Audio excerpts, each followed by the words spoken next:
Hey guys, Chad here, founder of Power Solutions. I just want to give you guys some insight into my own email campaign, especially with me, trying to work with clients. So I just want to give you guys some insight about, especially like what I do, what I'm doing so far, and how this is proportional to when I do work with clients, and how you can probably expect the same or even better results. So this is my campaign for working with clients. As you can see, I've sent about 4,000 emails. We'll get a little bit into that, but especially on my first email, I have a 91% open rate. So 91% open rate is very good, especially on the first email, because you want to attract the most attention on that first email.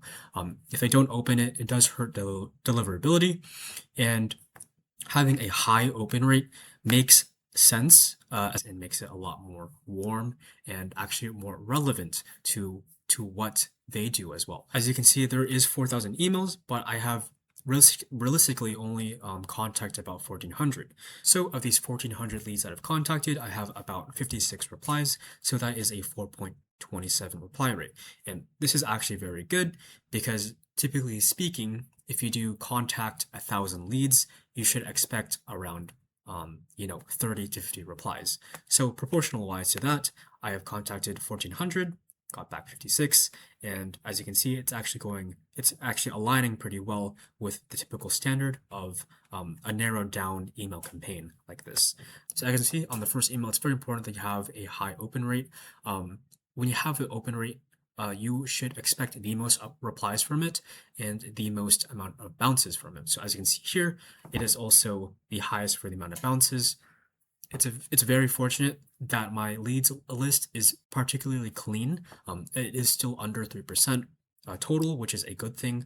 So as long as it stays under that 3%, I think I'm still good to go.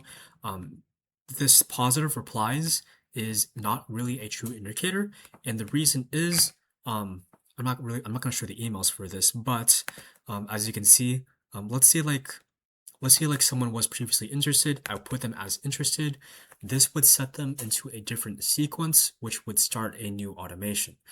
So the reason why the positive statistic is so low is because I've initially put them as interested, but as the sequences go on, they might just say that our business doesn't really align with our service, so I have to put them as not interested.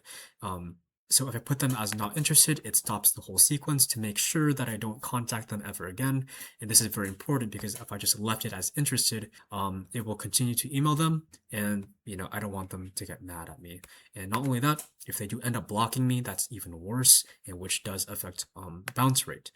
So this, 3 positive replies isn't really a true indicator, because these have to be changed over time, considering the conversation that you have with them, and the whole point is to send more info. You don't want to force or pitch on the first spot, so you want to make sure that you can nurture your leads.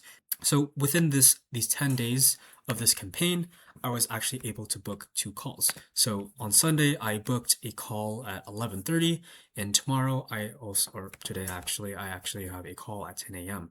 So considering the proportion of where I'm sending at within these 10 days, right, I typically send about 300 to 400 emails a day, as you can see right here.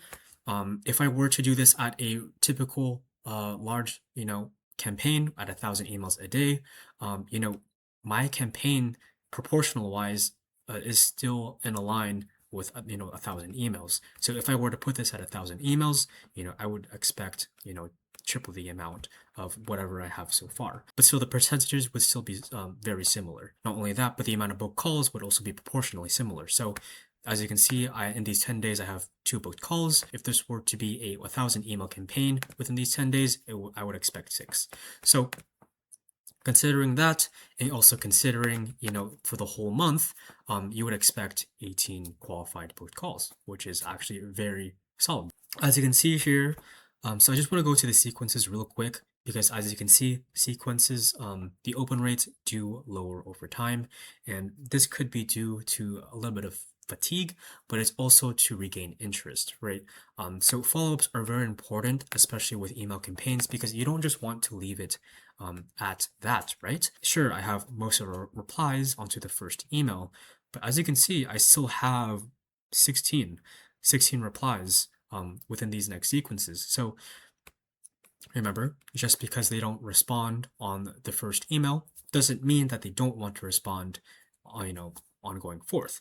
And it's very important because, timing matters. It does matter to an extent. At the end of the day, it's more important that you just follow up with them. And having all of these replies, regardless of the energy, is very important to have because it does affect deliverability. If no one is responding to your emails, it means that either one, your sequences aren't really that good, the follow-ups aren't really that good, or two, your positioning isn't there and you're not really there to have your offer and services solidified and concrete. And this is very important because towards my second and third email is where I typically have the offer. On the first email, it's to garner interest, right? The reply, right? The whole point is to see if our service is relevant to them. So it's not in their own fault if they don't reply, because right, it's just not relevant to them. So if you do get a reply, it's very important that you nurture them, that you have follow-ups with them.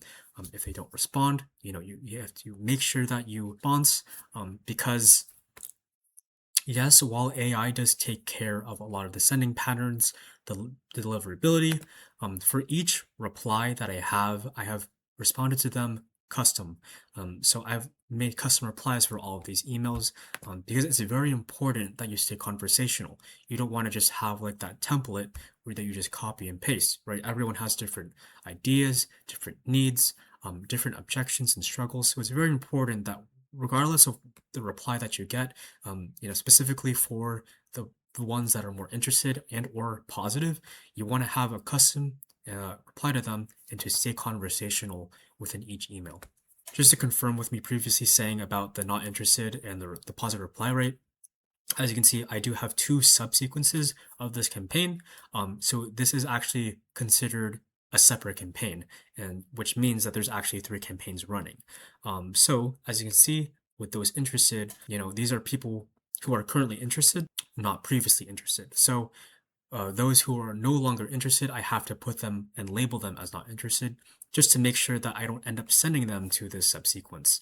A lot of this does have a lot of manual monitoring, so it's very important that a human does it. And as you can see, like as you can tell, and as you can see, like even though we do use a lot of AI tools in order to support our business, really a lot of the things that we do considering monitoring the email reputations, the warm up, the responses themselves, the subsequences, the trigger logs, all of this, the leads list, all of this has to be done by a human. And it's very important to make sure that by the time that you book the call is that they understand who you are. They don't really have severe objections because you already warmed them up through the subsequences, through the VSL that I provided to them, through all of the work and the resources that I have so far within those emails. So yeah, proportional wise, if I were to do this at a typical 1,000 emails a day, I would definitely expect to have 18 qualified sales calls, considering considering my own current campaign and considering the projection within this next month. So I just want to thank you guys for coming along. This is day 10 of my campaign. I'll come back in 20 days to sort of give you guys a check-in. So yeah.